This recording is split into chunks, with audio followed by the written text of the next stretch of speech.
আমি এখন চলে যাচ্ছি আমাদের পরবর্তী ঘটনায়। আসসালামু আলাইকুম রাসেল ভাই, আশা করি ভালোই আছেন, কারণ আপনি সবসময় ভালোর দলে একজন। আমি ঢাকা উত্তরায় থাকি, স্টুডিওতে গিয়ে ঘটনা শেয়ার করা সম্ভব নয় বলে লিখে পাঠালাম, ভালো লাগলে পড়ে শোনাবেন। তো আমি সরাসরি ঘটনায় চলে যাচ্ছি। ঘটনাটি 2012 সালে ঘটা। আমার বাপদাদার পূর্বপুরুষরা এখানে ছিল, তাই এই শহরে ছোট্ট থেকে বড় হই। শুনেছি গ্রাম নাকি অনেক সুন্দর হয়, কিন্তু আফসোস আমার গ্রামের বাড়ি নেই। আমাদের বাসাটা 3 তলা, আমরা 3য় তলায় থাকি, বাকি 1ম ও 2য় তলা ভাড়া দিয়েছি।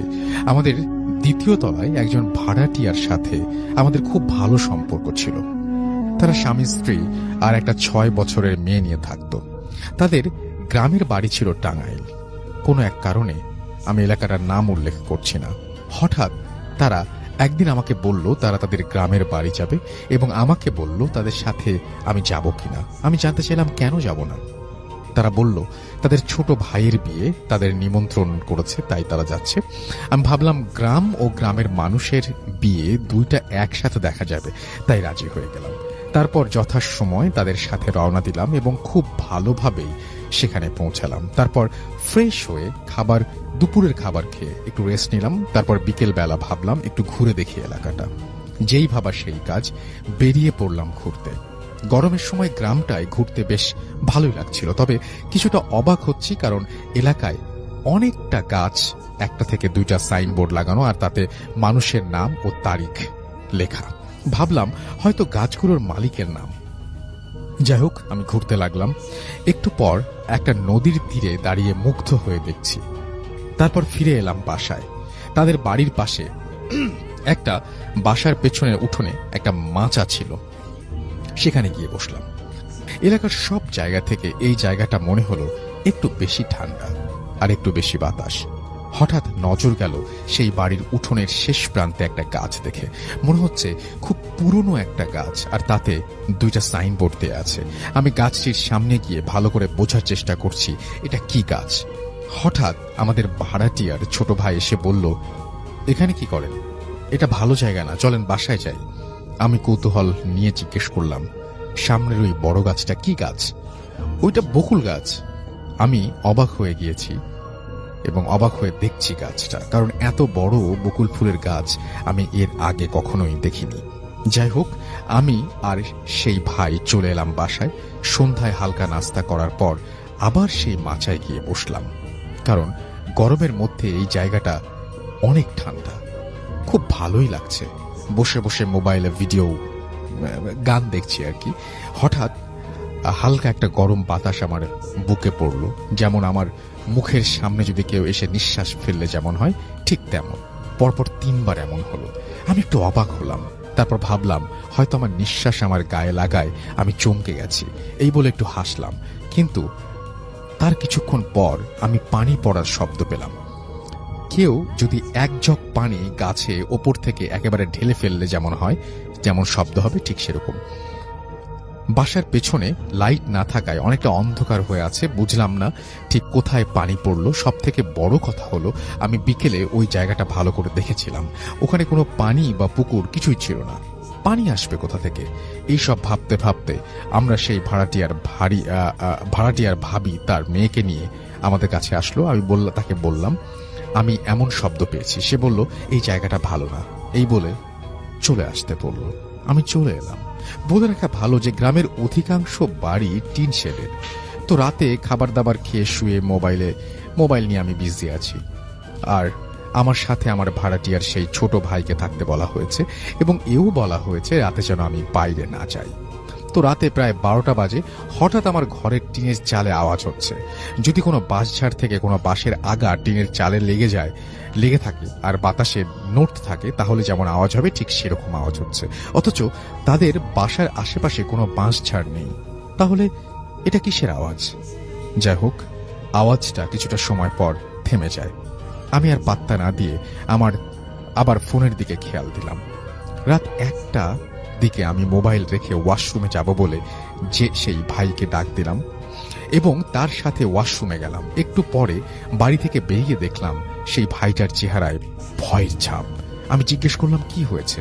সে বলল কিচ্ছু না, জলদি ঘরে চলেন।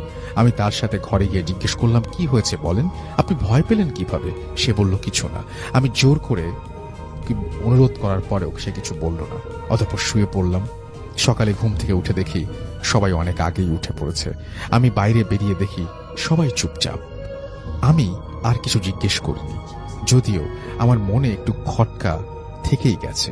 সকালবেলা খাওয়ার পর আমাকে সেই ভাই আবার বলল, আমাদের সাথে মার্কেটে যাবেন, বিয়ের কিছু শপিং করতে হবে। আমি বললাম, যেতে পারি, একটা শর্তে, যদি কাল রাতে কেন ভয় পেয়েছেন সেটা আমাকে বলেন, তাহলে যাব। সে আর কিছু না বলে চলে গেল। আমি কিছুটা মন খারাপ করলাম দেখে সে আবার এসে বলল, রাতে বলবো, তুমি সাবধানে থেকো, এই বলে চলে গেল। আমিও সেই অপেক্ষায় ছিলাম। সবাই চলে যাওয়ার পর বাসায় চাচি, ভাবি আর তার মেয়ে আছে। আমি গিয়ে চাচির সাথে কথা বলতে শুরু করলাম। চাচি আমাকে বলল, আজ তুমি কোথাও ঘুরতে চেও না? আমি বললাম, কেন চাচি? সে বলল, এই এলাকাটা তেমন ভালো না, তাছাড়া তুমি এখানে নতুন, পরে কিছু হলে তোমার ফ্যামিলির লোকজনদের খারাপ লাগবে। আমি বললাম, এখানে কি ডাকাতি বা গাছ নিয়ে মারামারি হয় নাকি? কারণ অনেক গাছে দেখলাম মালিকের নাম লেখা। চাচি কিছুক্ষণ চুপ থেকে বলল, ওগুলো মালিকের নাম নয়। আমি অবাক হয়ে জিজ্ঞেস করলাম, তাহলে ওগুলো কার নাম? চাচি বলল, আমাদের এলাকায় প্রায় রাতেই মানুষ নিখোঁজ হয়, তাদের পরের দিন সকালেই তাদের লাশ পাওয়া যায়।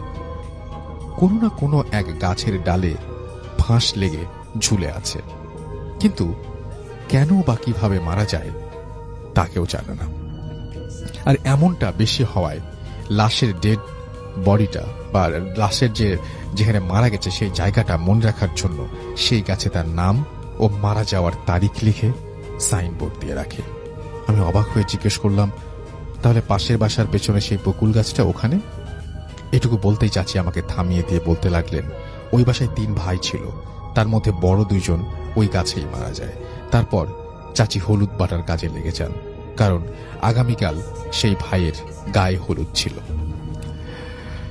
আমি এই কথাগুলো ভাবতে ভাবতে সেই বকুল গাছের কাছে যাই আর অবাক হয়ে দেখতে থাকি গাছটার দিকে। ভাবতে ভাবতে এতটাই গভীরে চলে যাই, মনে হচ্ছে লাশ 2টা ওখানেই ঝুলছে। আমি আন্দাজ করতে পারছি। হঠাৎ ওই বাড়িতে কল চাপার আওয়াজ শুনতে পাই। আমি আস্তে আস্তে সেই বাড়িতে ঢুকি, আর সেই বাড়িটা আন্টি দেখি যে কল চাপছে। আমি সালাম দিলাম। উনি আমাকে বললেন, আরে তুমি ওদের মেহমান তাই না? আমি বললাম, জি, সম্মতি দিলাম। উনি বললেন, বসো। তো তুমি কি মনে করে আমাদের বাড়িতে? আমি বললাম, এমনি একটু হাঁটছি, আসলে চেয়েছিলাম একটু ঘুরবো, কিন্তু চাচি যেতে মানা করলো, বলল এলাকাটা ভালো না, তাই আপনার সাথে গল্প করতে আসলাম। তারপর আমি আন্টিকে আমতামতা করে বললাম, আন্টি, আপনার বড় ছেলে মারা যায় কিভাবে? বলে আমি আন্টির দিকে তাকিয়ে বুঝলাম অনেক বড় ভুল একটা প্রশ্ন করে ফেলেছি। আন্টি কিছুক্ষণ আমার দিকে তাকিয়ে থেকে বলতে লাগলেন, আমি আন্টির কথা স্বরূপ লিখছি, জানি না কি থেকে কি হয়ে গেল। বিকেলে ছেলেটা আমার বাজারে গেল, আর ফিরে এলো না। রাতে অনেকক্ষণ অপেক্ষা করার পর অবশেষে ওর বাবাকে বলি ছেলের খোঁজ নিতে। তার বাবা তাড়াতাড়ি বাজারে গিয়ে তার বন্ধুর দোকানে গিয়ে তার ছেলের খোঁজ নেন, কিন্তু ওর বন্ধুরা বলল সে তো অনেক আগেই বাজার থেকে বাসার দিকে রওনা দিয়েছে, এখনো বাসায় যায় নাই। আঙ্কেল বললেন, না, তাই তো আমি বাজারে এলাম। তারপর তার বন্ধুরা মিলে অনেক খোঁজাখুঁজি করলো, কিন্তু পেল না। পরদিন সকালে তার লাশ ওই বকুল গাছে ঝুলন্ত অবস্থায় পাওয়া যায়। তারপর বাড়িতে শোকের ছায়া নেমে আসে। বিকেলে ছেলের দাফন কাফন করার পর সবাই ঘরে বসে আছে। হঠাৎ রাত 12টার পর বাড়ির পেছনে সেই বকুল গাছ থেকে কারো হাঁটার আওয়াজ পাওয়া যায়। মনে হয় কেউ এই দিকেই আসছে। একটু পর আওয়াজটা থেমে যায়। হঠাৎ ঘরের পেছন থেকে কেউ ভাঙা গলায় বলে, মা। এরপর আওয়াজ শুনে আন্টি শোয়া থেকে উঠে বসে কান খাড়া করে আবার শোনার চেষ্টা করে। একটু থেকে আবার সেই আওয়াজটা আসে, মা। এবার আন্টি বুঝতে পারে এটা তার ছেলের গলা। আন্টি কিছু না বুঝেই খাট থেকে নেমে ছেলের কাছে ছুটে যায়। ঠিক এমন সময় বাকিরা সবাই তাকে টেনে ধরে ফেলে। আন্টি ছেলের নাম ধরে ডাক দেওয়ার আগেই তার আন্টির মুখ চেপে ধরে আর কানের কাছে ফিসফিস করে বলে, ও তোমার ছেলে নয়, আমাদের ছেলে মারা গেছে। ঠিক এমন সময় আবার আওয়াজ এলো, মা। তারপর আমার মেজো ছেলে বলে, কে কে ওখানে? তারপর আর কোনো আওয়াজ আসে না। তারপর থেকে প্রায় রাতে তাদের ঘরের পেছনে কেউ এসে টিনে টোকা দেয়। আবার মাঝরাতে কারো হাঁটার আওয়াজ পাওয়া যায়। একদিন আমার মেজো ছেলে তার রাতে টয়লেটে যায় কাজ, এবং টয়লেট থেকে ফেরার সময় সে কৌতূহলে গিয়ে দেখতে চায় যে কে ওখানে। টিনের গেটটা হালকা ফাঁকা ছিল, সেখানে চোখ রেখে দেখতে পায় সাদা কাপড় পরা একজন ওখানে হাঁটছে। একটু ভালো করে দেখার জন্য গেটটা খুলে আর একটু ফাঁকা করতে গেলে টিন থেকে একটা আওয়াজ বের হয়। আবার সাথে সেই অবয়বটার দিকে তাকায়, আর সে দেখতে পায় সেই অবয়বটা আর কেউ নয়, তার বড় ভাই। এইটুকু দেখে সে সেন্সলেস হয়ে যায়। যখন তার সেন্স আসে তখন তার ঘরে আবিষ্কার করে সে নিজেকে, আর তার পাশে তার বাবা মা ছোট ভাইকে দেখতে পায়। তারপর সে সেন্সলেস হওয়ার কারণ জানতে চাইলে রাতের সব ঘটনা খুলে বলে। তারপর সবাই চিন্তায় পড়ে যায়, যাকে কিছুদিন আগে কবর দিয়ে আসলাম সে কিভাবে বাড়ির পেছনে হাঁটাহাঁটি করবে। কেউ কেউ বলে এটা খারাপ জিন। তারপর তার কিছু আগে আন্টির মেজো ছেলে বন্ধুদের সাথে আড্ডা দিতে থাকে এবং ফিরে আসে না। অনেক খোঁজাখুঁজির পর তাকে পাওয়া যায়। সবার মাঝে সেই একই চিন্তা বিরাজ করে। পরদিন সকালে সবার চিন্তাকে সঠিক করে সেই লাশ বকুল গাছে পাওয়া যায়। আন্টি এইটুকু বলেই আঁচল দিয়ে মুখ মুছতে লাগলেন। আমি তার আর কিছু জিজ্ঞেস করতে পারলাম না। চলে এলাম বাসায়। রাতে খাওয়ার পর আমি সেই ভাইকে রাতের কথা জিজ্ঞেস করলে সে আমাকে বলে, আমি টয়লেটে ঢোকার পর সে এদিক ওদিক তাকাতেই দেখতে পায় আমাদের ঘরের পেছন দিক দিয়ে একটা সাদা অবয়ব সোজা সেই বকুল গাছের দিকে চলে যায় এবং বকুল গাছের নিচে যে মিলিয়ে যায়। এটা দেখে সে খুব ভয় পায়, আর সে ভালো করেই জানে বকুল গাছের নিচে রাতে কে হাঁটে। আমি তাকে রাতের সেই টিনের আওয়াজের কথা বললে সে বলে, আমরা প্রায় এমন আওয়াজ শুনি। প্রথম ভয় লাগলেও এখন আর পাত্তা দিই না। তারপর আমি সেখানে 4-5 দিন থেকে ঢাকায় চলে আসি। এই ছিল ঘটনা। গুছিয়ে লিখতে পারলাম কিনা জানি না, ভুল হলে ক্ষমা করবেন। আর ঘটনাটা ভালো লাগলে পড়ে শোনাবেন। আমার ঘটনা ও লেখাগুলো ভালো লাগলে আমাকে জানাবেন, তাহলে উৎসাহের সাথে আরো ঘটনা লিখে পাঠাবো। আমার কাছে আমার নানুকে নিয়ে জিন সম্পর্কে বেশ কিছু ঘটনা আছে। ভূত এফএম দীর্ঘজীবী হোক। আমার নাম ও ঠিকানা গোপন রাখার অনুরোধ করছি। ওকে, আমি পড়লাম না। Thank you very much. আসসালামু আলাইকুম প্রিয় লিসেনার, আমি আহমেদ। আজকে আবার আপনাদের জন্য আরও একটি লোমহর্ষক এবং ভয়ঙ্কর ঘটনা নিয়ে হাজির হয়েছি। আশা করছি আজকের এই ঘটনাটি আপনাদেরকে এক অন্যরকম ভৌতিক শিহরণ জাগাবে। প্রিয় লিসেনার, দেশ অথবা দেশের বাইরে যেখান থেকেই শুনছেন আমাদের আজকের এই এপিসোডটি, সকলকেই জানাচ্ছি আন্তরিক শুভেচ্ছা ও ভালোবাসা। তো আর কথা না বাড়িয়ে চলুন ঘটনা শুরু করি। এখন যে ঘটনাটি শোনাবো, এই ঘটনাটি পাঠিয়েছেন নরসিংদী জেলার সদর উপজেলার চিনিশপুর গ্রাম থেকে মোহাম্মদ সোহান হোসেন ভাই। এই সোহানুর ভাই যে ঘটনাটি শেয়ার করেছেন, এই ঘটনাটি ওনার দাদার সাথে ঘটে যাওয়া একটি ঘটনা। আর ওনার দাদার নাম মোহাম্মদ জসিমউদ্দিন। এই দাদা উনি খুব সাহসী এবং একজন সুঠামদেহী মানুষ ছিলেন, এবং উনি খুব সৎ একজন ব্যক্তি ছিলেন। এই দাদার পরিবারের সদস্য সংখ্যা ছিল 7 জন দাদাকে নিয়ে। ওনার 3 মেয়ে, 2 ছেলে এবং ওনার ওয়াইফ আর এই দাদা। এই সম্পূর্ণ পরিবারের দায়ভার এই দাদার কাঁধেই ছিল। আর ওনার পরিবারে উনি ছাড়া আর কেউই উপার্জক্ষম লোক ছিল না। কেবলমাত্র উনি একজন ছিলেন যিনি আয় রুজি করে নিয়ে আসলে সংসার চলতো, আর তা না হলে সবাই না খেয়ে থাকতো। তো এই জন্য দাদা দিনের বেলায় উনি কামলা দিতেন মানুষের বাড়িতে, আবার রাতের একটা সময় উনি মাছ শিকার করতেন। ওনার মাছ শিকার করার কারণ হলো এই মাছ বিক্রি করে উনি ওনার ফ্যামিলিটাকে একটু স্বাচ্ছন্দ্যভাবে চলাতে পারতেন। কারণ উনি কামলা করে যেই দিনমজুর পান, ওই সময় ওনার পরিবার ঠিক মতো চলতে অসুবিধা হয়ে যেত। তো যাই হোক, এই দাদা তো রাতের একটা নির্দিষ্ট সময় মাছ শিকার করতেন, আর দাদা মূলত একটু ভিন্ন পদ্ধতিতে মাছ শিকার করতেন। উনি বড়শি দিয়ে মাছ শিকার করতেন। এটা কিন্তু এই যে ছিপওয়ালা বড়শি না, এটা ওই রশির মধ্যে দামিনের মধ্যে বড়শি বেঁধে তারপর নদীর কিনারে বসে থাকতেন। বড় বড় উনি মাছ শিকার করতেন, বোয়াল মাছ, বড় বড় রুই মাছ। এইগুলা শিকার করলে দেখা গেছে দৈনিক 2টা একটা মাছ পেলে উনি ভালো একটা দামে বিক্রি করতে পারতেন। যাই হোক, দাদা মূলত মাছ শিকার করতেন। ওনার বাড়ির পাশে একটা নদী বয়ে গেছে, ওই নদীর নাম নাকি হারিধোয়া নদী। এই নদীতে দাদা মাছ শিকার করতেন। আর উনি এমন সময় মাছ শিকার করতে যেতেন আশেপাশে কেউ থাকতো না, একদম নিঝুম পরিবেশে উনি মাছ শিকার করতে যেতেন। কারণ উনি বড়শি দিয়ে মাছ শিকার করবেন যদি পানিতে কোনো নৌকা চলে বা ট্রলার চলে অথবা আশেপাশে কোনো মানুষ থাকে, তাহলে নাকি শিকার করতে একটু অসুবিধাই হয়। এই কারণে উনি একদম নিঝুম সময়, যখন আশেপাশে কেউ না থাকে, সবাই চলে আসে, ওই সময় যেতেন গভীর রাতে।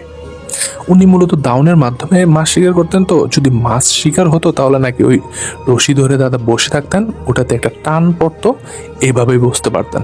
এতে করে ওনার কোনো টোপের প্রয়োজন হতো না। তো যাই হোক, দাদা এভাবেই ওনার জীবিকা নির্বাহ করছিলেন। তো যেই রাতে ঘটনাটি ঘটে, ওই রাতে দাদা উনি বের হয়েছেন মাছ ধরতে। ওনার মাছ ধরার যে সরঞ্জাম, একটা মাছ রাখার ডুলি, একটা হারিকেন আর ওই বড়শি, এগুলা নিয়ে বের হয়েছেন।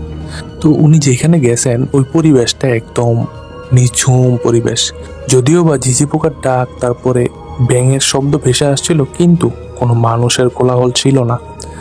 তো দাদা উনি গিয়ে ওনার বড়শি যে আধার দিতে হয়, বড়শিতে আধার দিয়ে বড়শি নদীতে ফেললেন। তারপরে উনি খালুইটা ওনার সামনে নিয়ে হারিকেনটাকে এক পাশে রেখে ওইখানে বসে থাকলেন। তো এখানে বেশ কিছু সময় বসে থাকলেন। তো দাদা শুরুর দিকে বড় কোনো মাছ পাচ্ছিল না, ছোট ছোট মাঝার সাইজের কিছু মাছ পাচ্ছিলেন। তো এভাবেই বেশ কিছু সময় মাছ ধরার পরে উনি লক্ষ্য করলেন ওনার ট্রলিতে যেই পরিমাণ মাছ উনি রেখেছেন, এখন সেই পরিমাণ মাছ দেখা যাচ্ছে না। দাদা তো বেশ অবাক হয়ে যান, কি ব্যাপার, এতক্ষণ ধরে মাছ ধরছি, এখনো মাত্র এই কয়টা মাছ, মাছ তো আরো বেশি হওয়ার কথা। এই চিন্তা করে দাদা ভাবলেন যে কোনো বিপদে পড়লাম না তো, আশেপাশে তো কত ঝোপঝাড়, এখানে কোনো বিড়াল টিড়াল এসে নিয়ে গেল না তো। দাদা শুরুর দিকে কোনো ভৌতিক চিন্তা করে নাই, তো মাছ শিকার করছেন। তো আবারও কিছু সময় পরে লক্ষ্য করলেন যে একটা লম্বা লিকলিকে হাত ওনার মাছের ডুলির এদিকে এগিয়ে আসছে। ওই যে পাশে যে ঝোপটা, এটা ভাটি পাতার একটা ঝোপ, ওই সিটকির ঝোপও বলে অনেকে। এই ঝোপের ভিতর থেকে এই লিকলিকে হাতটা বের হয়ে দাদার এই মাছের ডুলির কাছে এসে এই মাছের ডুলির ভিতর থেকে এক মাছ বের করে নিয়ে গেল। এইটা দেখে দাদা তো বুঝে যান, সর্বনাশ, আমি তো মাইচ্ছা পিশাচের খপ্পরে পড়ছি রে। এই চিন্তা করে এখন দাদা চিন্তা করেন যে এখন তো যদি আমি ভয় পেয়ে যাই, এটা তো আমারে আরো ক্ষতি করব, ভয় পাইলে হইব না। আর আমি এত কষ্ট করে মাছ ধরতেছি, আমার এই মাছ মাইচ্ছা পিশাচে খেয়াল আইব। এই চিন্তা দাদা কইরা, মানে দাদা মন অনেক রাগ হয়ে গেল। কারণ দাদা এটা করে ওনার জীবিকা নির্বাহ করেন। মাছ ধরলে ওনার ফ্যামিলিতে দেখা গেছে আরেক বেলা ভাত খাইতে পারবো, আর তা না হলে এক বেলা না খেয়ে থাকতে হইব, এরকম পরিস্থিতি। তো দাদা উনি কি করলেন, মাছ ধরার ভান ধরে ওইখানে বসে থাকলেন, কিন্তু ওনার যেই ধ্যান খেয়াল এটা মাছের এই ডুলির দিকেই রাখলেন। তো আবারও কিছুক্ষণ পরে আবার সেই ঝোপের ভিতর থেকে সেই লিকলিকে লম্বা কালো একটা হাত আবার বের হয়ে আসছে। এটা কিন্তু এই যে হারিকেনের আলোতে দেখতেছে। বের হয়ে এসে যেই ডুলির ভিতরে ঢুকেছে, অমনেই দাদা এই হাতটা খপ করে ধরে ফেলছে। ধইরা ফেলানোর পরে দাদা কি করছে, ওই হাতটা ধইরে একটা হেঁচকা টান দিছে। দাদা মনে করছে হেঁচকা টান দিলে হয়তো বা এই ঝোপের ভিতর থেকে যেই দেহটা আছে, মানে এই হাতের যে দেহটা, বডিটা, বাকি অংশটা, এটা ওনার দিকে আইসা পড়বো। কিন্তু দাদার ধারণা একদম ভুল। দাদা যখন হাতটা টান দিল তখন কি হইল, ওই হাতটা অদৃশ্য হয়ে গেল। দাদা তো তখন একটু ভয় পেয়ে যায়। ভয় পেয়ে যায় দাদা কি করে, যে তোয়া দুরুদ পাহাড়ে তোয়া দুরুদ পড়ে ওনার শরীরটাকে বন্ধ করে নিল। এরপরে দাদা ওইটার উদ্দেশ্যে হুমকি দিয়ে থাকে, এই রে বেটা, কে রে তুই, এত বড় বেইমান, আমি এত কষ্ট করে মাছ ধরতেছি, আমার সংসার চলে না, আমি এগুলা বিক্রি করে সংসার চলে, আমার বউ বাচ্চার মুখে খাবার তুলে দিই, তুই আমার এই মাছগুলো খেয়ে ফেলতেছস, তুই যদি এক বাপের বেটা হস তাইলে আমার সামনে আয়। তখন ওই জিনিসটা দাদাকে উদ্দেশ্য করে বলে ওঠে যে, কি রে জসিম, তুই আমারে হুমকি ধুমকি দিতাস, আমি যদি তোর সামনে আসি তুই আমারে দেখলে সহ্য করতে পারবি? দাদা আরো রাইগে যান, রাইগে গিয়ে বলতে আরো উল্টাপাল্টা কথা বললে, বল তুই আমার সামনে এত তোর সাহস থাকলে দেখি তুই কেমন বাপের বেটা। এই কথা বলার পরেই সাথে সাথে ওই ঝোপটা নইড়ে চড়ে ওঠে। আর তখনই মনে হলো এক লাফে ওই ঝোপের ভিতর থেকে একটা লিকলিগে লম্বা একটা দেহ, প্রায় 10 থেকে 12 ফিট হইব এরকম একটা দেহ দাদার সামনে প্রকট হইল। আর এটা দেখে মনে হইতেছে একটা নারী অবয়ব, চুলগুলো বড় বড় সামনের দিকে ঝুলে আছে, মুখটার দিকে দেখে মনে হইতেছে যেমন মুখের কোনো আকৃতিই নেই, মানে নাক নাই, চোখ নাই, চোখ আছে কিন্তু চোখের এই জায়গায় কোটর, কিন্তু চোখ নাই। আর এই মুখটা একটু বেশি মানে ছেড়ানো, মানে এই যে স্বাভাবিক যে মুখ থাকে ঠোঁট, এই ঠোঁটটা মনে হচ্ছে কানের দুই পাশে একটু আরো বেশি ছড়ানো আর কি। আর এটা ওনার সামনে এসে একটা বিকট কর্কশ একটা হাসি দেয়, কিন্তু এই হাসিতে কোনো শব্দ নাই। চোয়াল দুইটা দুই দিকে ছড়াই গেল, আর ভিতরে মুখের ভিতরে দাঁতগুলো দেখা যেতেছিল, ছোট ছোট সরু সরু চিকন চিকন দাঁত, আর এই দাঁতের ফাঁক দিয়ে একটা চিকন জিহ্বা বের হয়ে আছে। এটা দেখে দাদা কিছুটা ঘাবড়াই গেল। দাদা নিজেরে ধরে রাখে, আগের সময় মানুষের যা হয় আর কি। দাদা নিজেরে ধরে রাখানোর পরে উনি আবার ওইটারে গালি দেয়। তখন ওই জিনিসটার মনে হলো যে চোখের যে কোটর ছিল, এই কোটরের ভিতরে ছোট ছোট দুইটা মনির মতো কিছু জ্বলে উঠলো, আগুনের কালার। তো এরপরে দাদা কি করেন, দাদা কি ওই অবয়বটার উপরে ঝাঁপায়া পড়েন গিয়া। যখনই দাদা ওই অবয়বটার উপর ঝাঁপায়া পড়েন, তখন দুইজনের মধ্যে ধস্তাধস্তি হইতেছে। দাদা কিন্তু বেশ সুটাম দিয়েছিলেন, একদম তাগড়া, মানে গোলগাল একটা দেহ ছিল, পরিশ্রম করা দেহ আর কি, যেরকম হয় আপনারা দেখবেন গ্রামে কিছু গুটের লাগাটেলা মানুষ থাকে না, মাফ করবেন আমার মুখের ভাষার জন্য, এরকম আর কি, মানে সেরকম টাইট একটা বডি। দাদা ওইটার সাথে মারামারি করতেছে, ধস্তাধস্তি করতেছে, ওই জায়গার আশপাশ কুতলায় গেল, ঝোপঝাড় ভেঙে দিতেছে, এই অবস্থা। আসলে ওই জিনিসটা দাদার লগে বাইরে উঠতেছিল না, আর দাদার ওই জিনিসটা বেশি ক্ষতি করতে পারতেছিল না। কেন? কারণ দাদা নিজের শরীরটার বন্ধ করে রাখছিল, আর কোনো একটা কারণবশত ওই জিনিসটাও সেরকম ভাবে একটা বেয়ত করতে পারতেছিল না। দাদা কি করে ওইটারই এমন ভাবে কেস কি দিয়া ধরে, ওইটা আর মানে নড়াচড়া করতে পারতেছিল না। এটা আসলে একদম লিকলিগে একটা দেহ, আর দাদার আসলে সেই রকম একটা সুঠাম দেহ। তো যখন যখন দাদা কেসকি দিয়ে ধরছে, তখন ওই জিনিসটা কর্কশ কণ্ঠে বললে ওঠে, আরে জসিম, স্যার স্যার স্যার, আমার ভুল হয়েছে, আমার মাফ করে দে, আমি তোর মাছ ফেরত দিতেছি। এই কথা শোনার পর দাদা কয়, তুই আমার মাছ ফেরত দিবি? তোর তো আমার বিশ্বাস হয় না, তো বিশ্বাস কর, আমি তোর মাছ ফেরত দিব, যেগুলো খাইছি ওইগুলো তো ফেরত দিব না, তবে আমি দেখতেছি, আমি চেষ্টা করতেছি। এই কথা বলার পরে দাদা ছাইরা দেয় ওই অবয়বটারে। এরপরে ওই জিনিসটা কয় যে, আমি তো আসলে এইভাবে মাছ ধরতে পারি না রে, আমি যদি মাছ ধরতে পারতামই তাহলে কি তোর থেকে মাছ খাইতাম। তারপর তোর যেহেতু কথা দিছি, আমি দেখতেছি কি করতে পারি। এই কথা বললাম, জিনিসটা ঝপাস করে ওই নদীতে ঝাঁপ দেয়। দাদা ওইখানে বৈশা থাকে অনেকক্ষণ, তো ওই জিনিসটা আর আসে না। দাদা মনে করে যে না, জিনিসটা মনে হয় আমারে ধোকাই দিল। এই চিন্তা করতে করতে একটা সময় দেখে ওই পানির নিচ থেকে ভুস করে ওই জিনিসটা আবার উঠে এলো, মাথাটা উঠাইয়া পরবর্তীতে পুরো দেহটা আস্তে আস্তে উঠে এলো। দেখা যেতেছে ওইটার হাতের মধ্যে বেশ বড় আকৃতির একটা বোয়াল মাছ। আইনা দাদার কাছে ধপাস করে বোয়াল মাছ ফেলা গেলো, নে তোর যে মাছ খাইছি এর থেকেও বেশি কিছু দিলাম, যা। এই কথা বলার পরে দাদা কিছু বলে না, তখন আবার ওই জিনিসটাই বলতে চাইছে, দাঁড়া আবার দেখতেছি আবার কিছু পাই নাকি। এই কথা বলে আবার পানিতে যায়, আবার পানিতে যাইয়া আবার কিছুক্ষণ পরে উঠে আসে, ওর মুখের মধ্যে একটা বোয়াল মাছ মাঝারি সাইজের, আর দুই হাতে দুইটা, এই মোটমাট 4টা বোয়াল মাছ ওইটা হাতে দাদার ওই জিনিসটা দেয়। ওই জিনিসটা তারপরে দাদারে বলে যে, যা এখান থেকে চলে যা, আর এখানে আসিস না। তখন দাদা ওইটার উল্টা বলে, তুই আর আমার কাছে আসিস না জীবনে, যদি আর এরপর আমার সাথে তুই ফাইজলামি করতে আসস, আমার মাছ খাইতে আসস, তাইলে তোর ওই দিনকে শেষ দিন এগো। তুই আমার কি শেষ দিন করবি? ওই অভাবটা বলতেছে, তুই আমাকে কি শেষ দিন করবি? তোর আমি ক্ষতি করলাম না গেলে জানোস, আমি পিশাচ হইলেও আমি অতটা খারাপ পিশাচ না, আমি এমনি সাধারণ মানুষের ভয় দেয় একটু মজা আনন্দ পাই আর কি। আর মানুষে যদি মাছ ধরতে আসে, এগো থেকে একটু টুকটাক মাছ খাই, আমি আজ পর্যন্ত কেউ বড় ধরনের কোনো ক্ষতি করি নাই। তয় তোর যে পরিবার, তোর এই পরিবারের কথা চিন্তা করে তোর আজকে ছেড়ে দিলাম। তুই একমাত্র একটা উপার্জনক্ষম লোক, যদি তোর কিছু করে ফেলাই, তোর পরিবারটা কি কি খেয়ে বাঁচবো, এর লেগা তোর আজকে ছাইরা দিলাম। তয় তুই আর এদিকে আর কখনো আসিস না। এই কথা বলার পরে ওই অবয়বটা একটা লাফ দেয়। লাফ বলতে এটা মনে হইলো যেমন উড়াল দিল, সুই করে এটা ওদিকে ওই জানি উড়াল দিয়া হারা গেল। এরপরে দাদা উনি ভিতরে তো একটা আতঙ্ক লাগতাছিল, একটা মানে কি বলবো, এটা তো বোঝানোর মতো না, যার সাথে ঘটে সেই বোঝে আসলে কেমন লাগে ওই সময়। আসলে ভিতরে একটা চাপা উত্তেজনা লাগে, একটা কেমন লাগে এটা বোঝানো সম্ভব না। যাই হোক, দাদা তো বেশ ভয়ই পাইতেছিলেন।